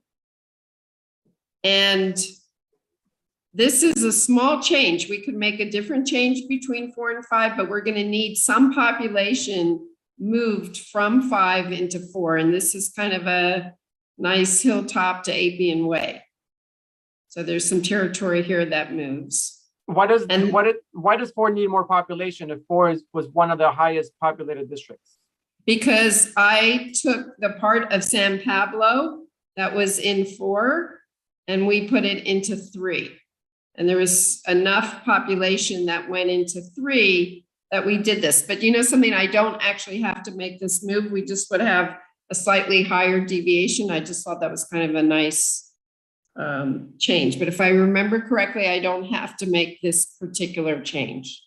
What if we were to move that line back and just keeping everything in 5 the same except for Terra Hills as the motion was made? And then down below, again, the intent of the motion was to not move anything else. And if we put everything on the right-hand side of 80 there back into 3, which is all of San Pablo, so that we're not splitting San Pablo, because that was also one of the concerns, right? Keeping San Pablo intact. And then so 4, this goes out of 4. So if we take San Pablo out of 4, then like we it need was to, before, or like it is currently, right? Right now, San Pablo. no. is only 3. Currently, the yellow is the current district. And so the line is on the freeway. The boundary is on the freeway. So what I'm proposing is we take the part of San Pablo that is east of 80 and put it into 3. Because 2 and 3 were too small, not terribly small, but it just balances things a little more. And it puts San Pablo into, consolidates San Pablo.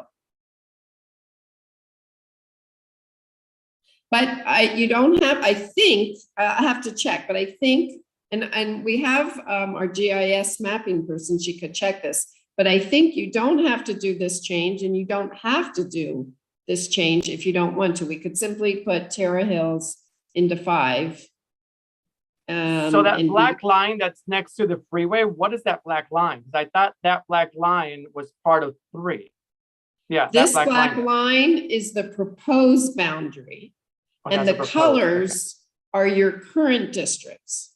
So the yellow is the current District 4. So you see it goes to, the yellow line goes right to the I-80. So I-80 is the boundary here. Okay, gotcha. Okay. So in plans 1 and 2, I'm taking San Pablo, city limit, and I'm taking that out of 4 and putting it into 3. And would you mind showing us 2? Yes. So this is the same configuration here. Is I'm taking this part of San Pablo and putting it into 3. Oops, sorry. And actually it might look, you might understand it better because here's the cities and this is San Pablo. So you can see how under this plan, we are following the city limit. of San Except for Pablo. the west side. For District 3. But that is not currently what it is. It currently goes along the freeway.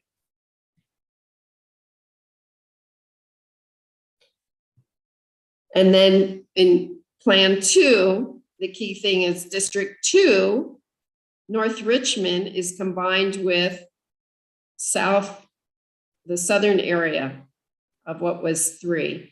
This area, this green area was 3. So this becomes District 2, and the donut hole is here. And both directors are in District 3 in this plan. Are we able to keep 3 where 3 is and then just focus on the donut hole? Again, without moving too much, because then I'm afraid that we're splitting San Pablo there way more than to give us that population that we need for the predominantly Latino district. So here's the San Pablo area. So part of San Pablo gets combined with North Richmond, and the rest of San Pablo, it's now only in 2 districts instead of 3. The rest of San Pablo is in 3, along with Rollingwood. But number 1 shows San Pablo as being contiguous, right, in a district. Let's see. So here is Plan 1. North Richmond is combined with the northern part of San Pablo. And then District 3 has the rest of San Pablo along with Rollingwood. So really the only difference between Plan 1 and 2 is what area gets combined with North Richmond. Is it the south side of San Pablo or the north side of San Pablo?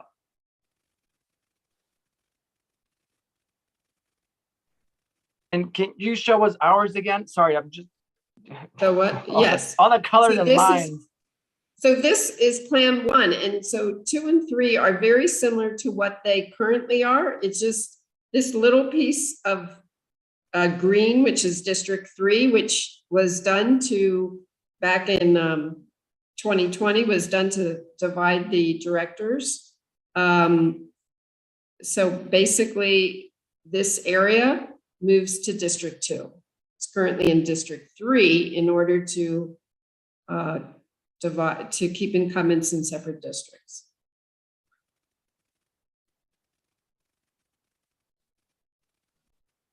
So that was the least change that would be made, is just to cut it off here, and this goes along, this went along the creek and Road 20. Now, if we go here and we look at 3, the green, because 3 needs population, right? That was one of the concerns, that 3 is underpopulated. Yeah, and it took the rest of San Pablo here. It wasn't so much that it was underpopulated, because your current districts you could keep. It was mainly that once you decide to redistrict, you can't separate the incumbents. So either both incumbents are going to be in District 2 or both incumbents are going to be in District 3. So if both incumbents are in District 2, this is what it would look like. I think this is the most straightforward plan. It balances the population. Things are fairly compact. We're following the city limit lines here. But it punishes the Latino population. The Latino population is not as high as in this district. This gives us stronger Latino population here. Which is the purpose of the the Voter Rights Act. It is an important component of, yes. Exactly. The Voting Exactly. Rights Act. So Yes. why would we do that? Yeah, then, And I just can't do anything that's going to be the opposite of why we're doing this whole exercise. We need to give voice to the people in the community. and then this year, the number 3 would still be the strongest Latino population district. Yes. So why can't you just move it over to 3 instead of the opposite? If you did that, then what would happen? If you move them over to, if you move the donut hole over from 2 to 3, then what would happen? This What would is it look now like? in 3. This is now in 3. Yes. So then would 2 be an open district? 2 would, Director Stanley would represent 2 unless she decided to run in 3. I mean, so District 3 comes open for election. Director Stanley and Director Alvarado are now both in 3. They could both She would run. finish out her term, right? But she would finish out her term, right? Well, she could run in November. If she wins, then 2 would be vacant. If she loses, she would finish out her term in 2. And then when she finishes her term, then 2 people would have to run in 2. 2 would be an open district, right? Yes. Yeah. Mhm. Can we? I don't know. I'm Is thinking that like where a- North Richmond is? North Richmond is where 2 is. Yeah. That was my question. Yes. This Okay. is Yeah, the North bottom part of Richmond. 2. Yeah. All right. Thank you. And then next to that number 2 in that green area there, that's San Pablo. And I can show you the cities here. So here,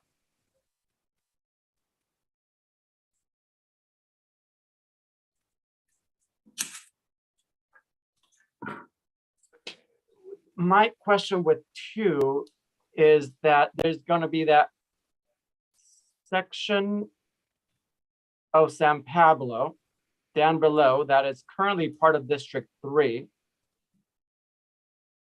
that will not have the opportunity to vote for one of the directors until 4 years from now. Or 4.5 years. 2 years from now instead of this year. So they will have waited 6 years to vote. Yes. Yeah, sorry, that was my math. No, that was bad attempt at math. Thank you. Yes, they would have waited 6 years to vote.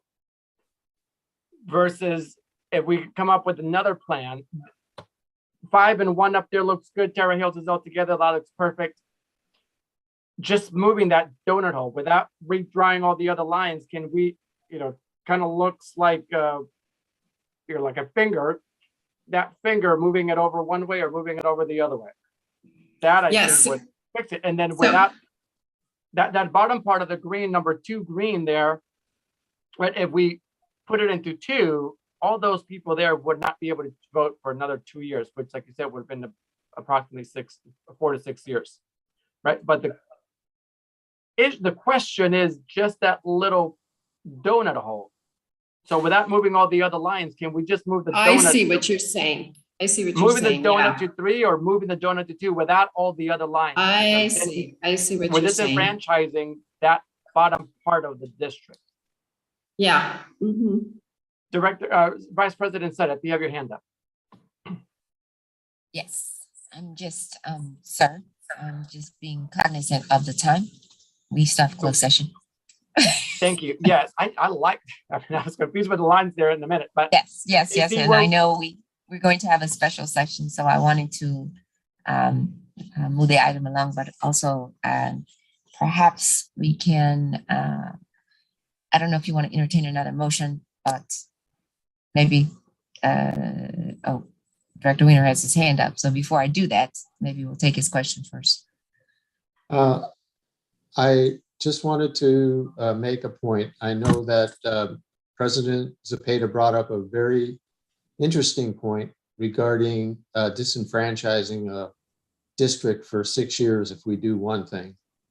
The changes that we would make to strengthen the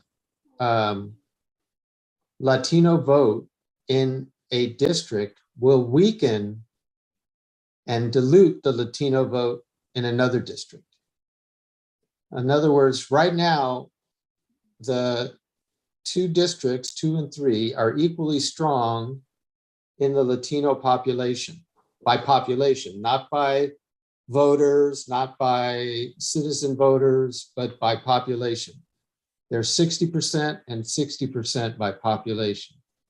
Over the next 10 years, there's a whole lot of those people that will become voters. And so what I'm saying is that we should be cognizant of the fact that if we change the lines, we could be weakening the effect of the Latino vote in one district to strengthen it in another. And I'm not saying we should or we shouldn't. I'm just saying we should be cognizant of that fact. Thank you, Director Wiener. Vice President Sutter, I think you were suggesting another motion, I think? Yes. So I move that I would like to have Ms. Lapkov bring back the map that we just discussed for final consideration at our next meeting. I believe she has enough information. If not, we can clarify for her. So maybe a couple of different versions of it to move it around, but I would like to consider this last discussion. This last discussion that we just have. Pardon me? Which number is that? There wasn't a number, but she was just reviewing. I believe she was just reviewing number 2 with some tweaks to it. Of moving that resolved that donut hole, and I believe that's the second discussion left Terra Hills in area 5, but it moved around very little with moving the directors into area 3, and then it was going to, and she will play with the numbers to see what that looks like. Yes, Ms. Lapkov, correct? Does that give you enough? I feel like I have direction now. Thank you. Yes. So I would like to see that at our next meeting. All right, Ms. Sutter, that is, not Ms. Sutter, Vice President Sutter. That is my That's motion. your motion. All right. Whoever's writing down these motions, did you get that? Do we need clarified? I think we've got there. All right, so we've got the motion. Oh, We have it Lisa? recorded as well, if there's a question, so we should be okay.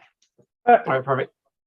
I just want to Thank you. mention it's important because if there's a motion, then we need a second and a vote, and I want to make sure everyone knows what they're seconding or voting on. So, Claire, can you kind of interpret that? So my head is kind of spinning right now. There's so many damn things going on here. I understand it, and that's why I'm sorry. I'd just like to ask for a pause, and just like I'd like to ask Vice President to perhaps restate her motion so we're clear for the record, and for the purpose of obtaining a second. Absolutely. I move that the board approve Ms. Lapkov bringing back at least one map with an additional alternative to the map number 2, I believe, that we just discussed, which leaves Terra Hills intact in Area 5 and moves the Donut Hole area to Area 3. And we'll take a look at what those numbers, the impact of that move will do. And so that will be the first map. The alternative to that will be if those numbers need shifting, she will bring us back an alternative to the final map. Is that clear? Thank you, Mr. And then it's just the donut hole, right? You don't want any other lines moved around.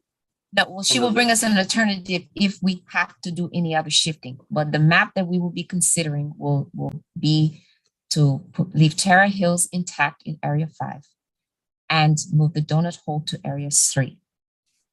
Okay. And if that has a significant impact, she will give us an alternative and let us know. Yes, Ms. Lapkoff, right?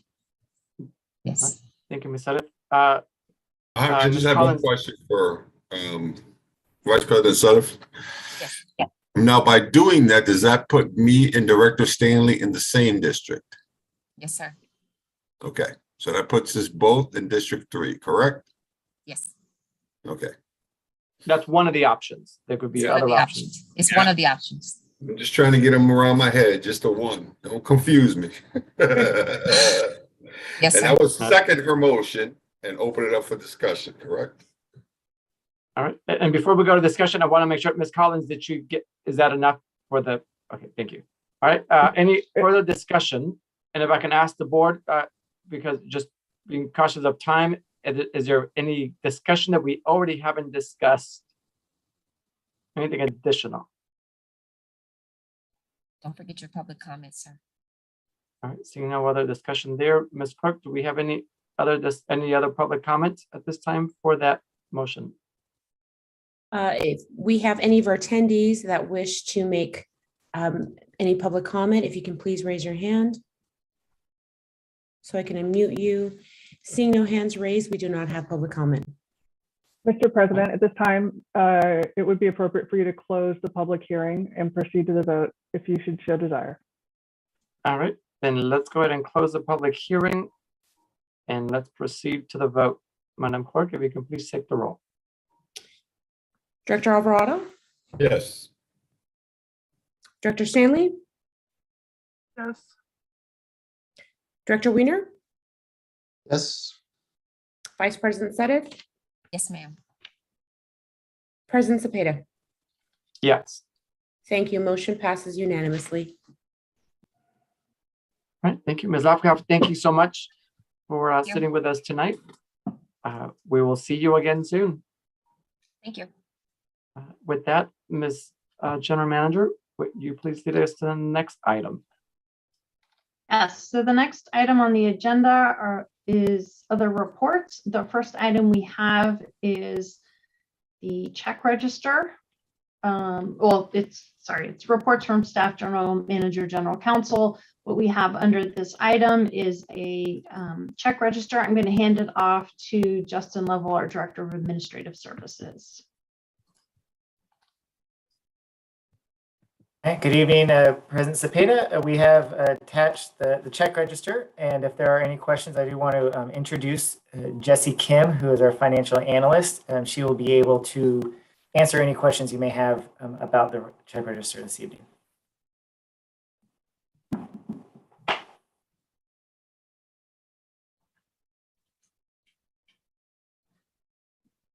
If there's any questions on the check register? All right, seeing none, then thank you, Justin. Ms. General Manager, any other, and Jesse, welcome, by the way. Thank you for putting that together. Ms. General Manager, any other items? We do not have any other comments at this time. I do believe that we actually have an error on the agenda that I am just seeing now, which is the legal work plan. General Counsel, can you clarify that that is not something that we can discuss in open session? That's correct. That's correct. But it can be discussed during the closed session if the board should choose to do so in connection with the third item listed in the closed session. Okay, thank you. So that is it for staff comments. The next item would be director's comments and meeting reports.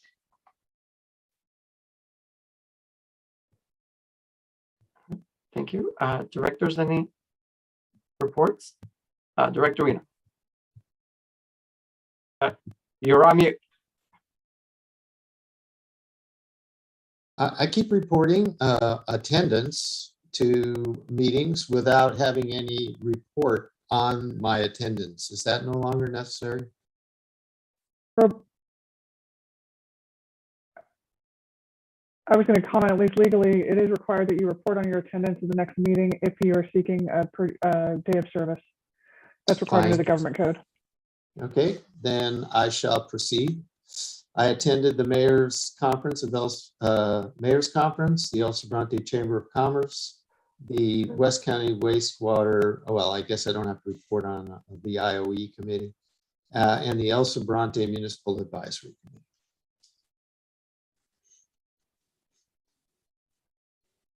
Thank you, Director Weiner. Vice President Sutter, sorry. Tongue-tied. I also attended the mayor's conference and the MAC meeting. And yesterday we had a town hall. I attended also the BACMED, the Bay Area Air Quality Management meeting, emergency meeting about the refineries here in West County, and the one for Solano County about emissions. And then last night, there was a town hall meeting about our emissions.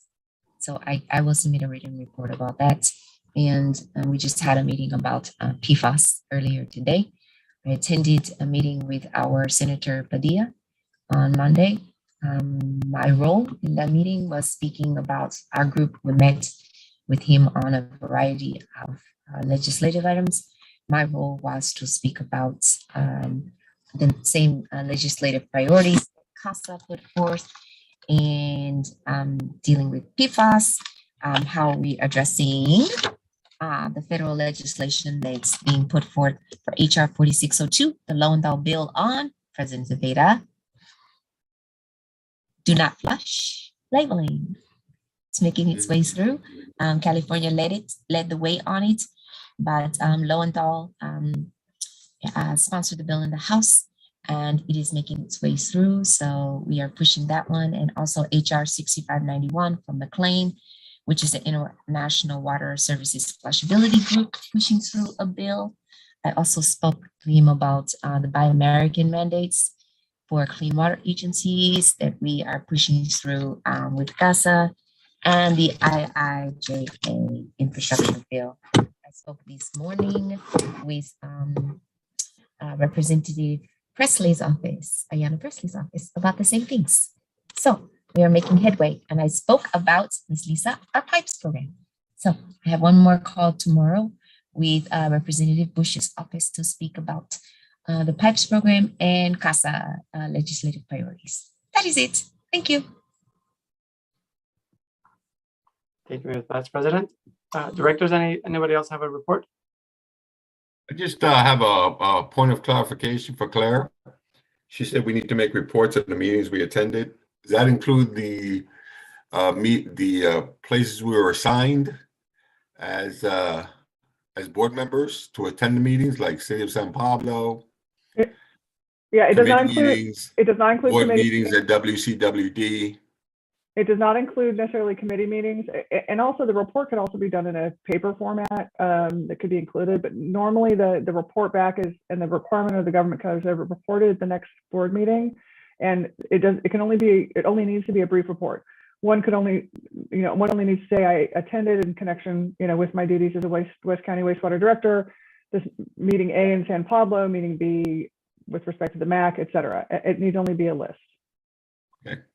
Thank you. Thank you for that. Appreciate it. All right. No other reports? Then nothing else to report, Director Alvarado? No, I mean, I'll do it in paper form, like she said. I'll send it out. And next meeting, I'll make sure I have it in And place it- of. And it could be included if it's an option for the board how it wants to be done, but you could just include a list and it could be included as part of the director's reports in the agenda if you'd like. I don't know if that works for the general manager, but I have seen that done that way. And then you could say, other than the meetings I reported, on that sheet, there's nothing else to report, or other than the meetings on that sheet, since I submitted that, I've also attended the following X, Y, and Z meetings. Right. And those meetings do not include WCWD meetings, correct? Those are typically part of your existing part of our district, so they're not necessarily required. It's usually external meetings that are required. Okay. But I would Thank you. encourage you, to the extent that you're claiming a day of service, it doesn't hurt to just be comprehensive. Okay. Because we do fill one out at the end of the month. We, fill out a report, what meetings we attended, but that's good. I got you. Thank you. Thank you, Director Alvarado. Then I'll just report really quickly, nothing much. Oh, Director Suddeth, you have your hand up still? Yes, I forgot. Go ahead. I also had but I did attend the 4 sessions for WELL. I have one more tomorrow night, and I have some more coming up. The WELL Fellowship that the board approved previously. So I have been attending them, just so you know. I've been attending them. The last few have been online. And I have a question, Ms. Claire. Do we have to have it on the agenda for approval for our conferences, or do we ask here? Let me be Can we clear. ask here? I'm sorry. I'm not. When we're talking about days of service, it just needs to be reported at the next board meeting. No, But not those. No, conferences for are our different. conferences. For our conferences, do we have to have it on the agenda first, or can we ask here? Conferences, in some cases, are pre-approved. It depends on it depends. It's in our day of service policy, and so some are pre-approved, and some require separate approval. I know, but do we have to have it on the agenda is my question. I'm not sure as I sit here right now. It depends. It depends. Okay, so while you look that up, go ahead, President Zepeda. Well, I can answer that question. It does need to be on, it would need to be on the agenda if it wasn't a pre-approved conference. Yeah. And we did, I believe, just do an update for clarification around the president's authority. Yeah, it's a special meeting. Well, we had a special meeting, yeah. Mhm. So the special meeting that was conducted last month was only for the purpose of that one conference. We did not That's actually right. change the policy at that time. However, of course, we could. That was in connection with an out-of-state conference associated with CASA. So again, there is a whole category of pre-approved meetings, and then if it's not on the pre-approved list, then it would need to come before the board for approval. And I think it's the district's practice that we would put that on consent, but I can't recall as I sit here right now. Madam General Manager, is that correct?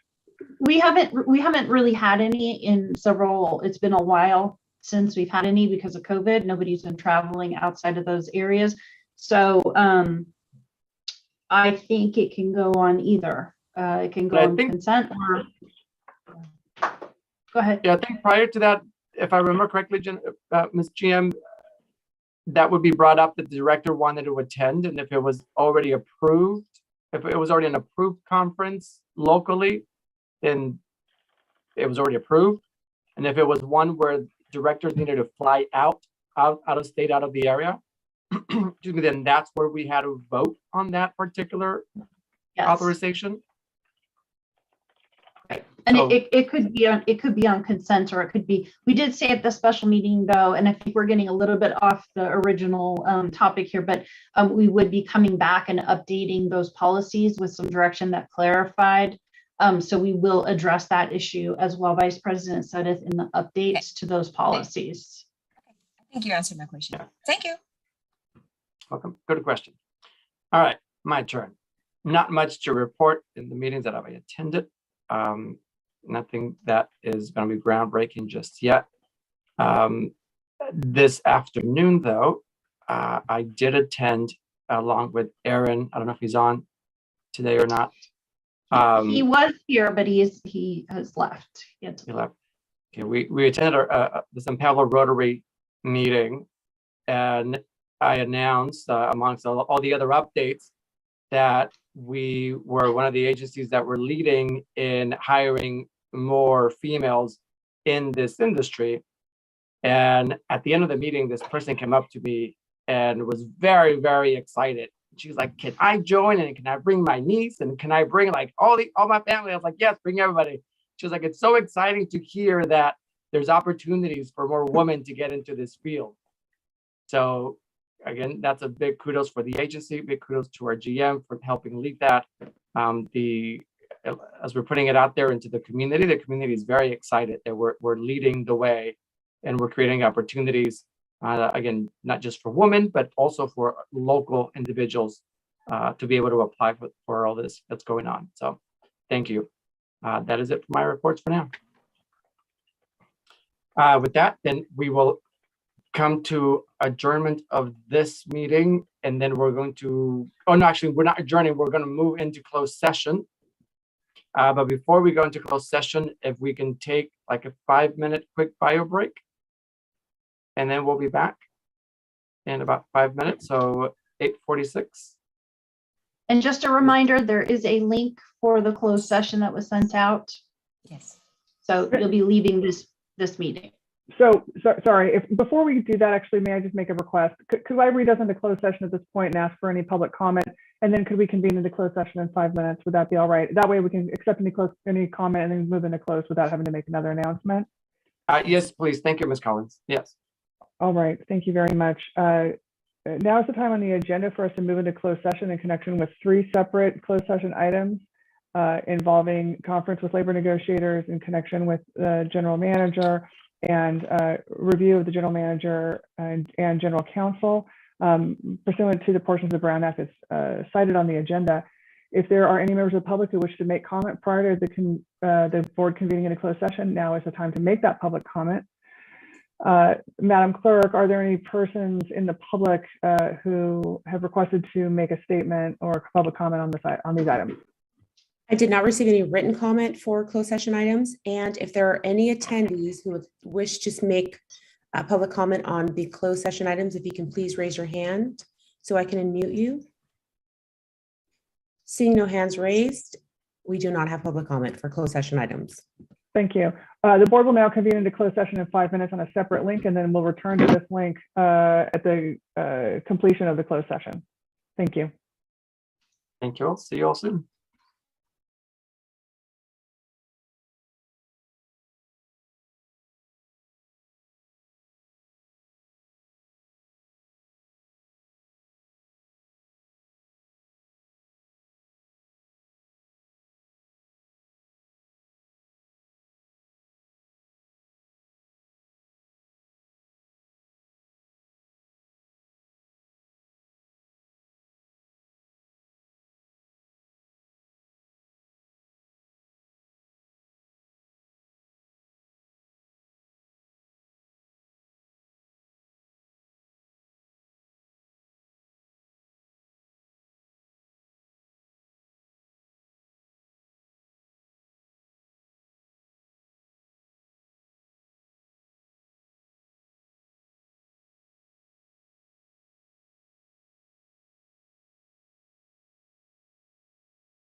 Is this the right place, Brenda? No, Director Stanley, you have to be in the other, this is still open session. And so Oh. you have to leave this meeting and then go into the closed session link. Ah, I thought it was taking too long. Now I know. Director Weiner?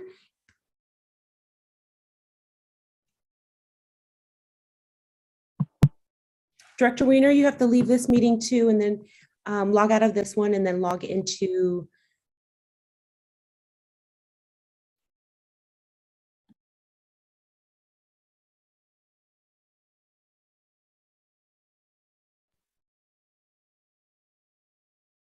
Director Weiner?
which is Nate, Director Alvarado.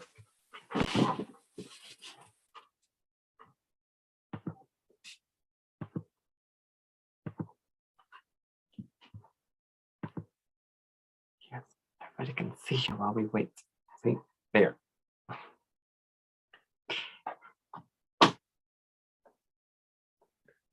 Hi, Hello, see, say hi to Brenda. hi.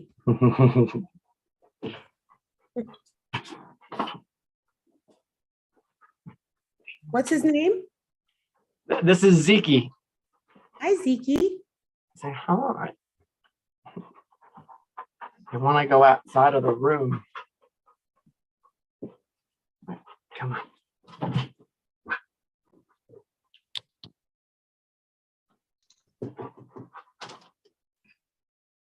Okay, I'm back. Okay.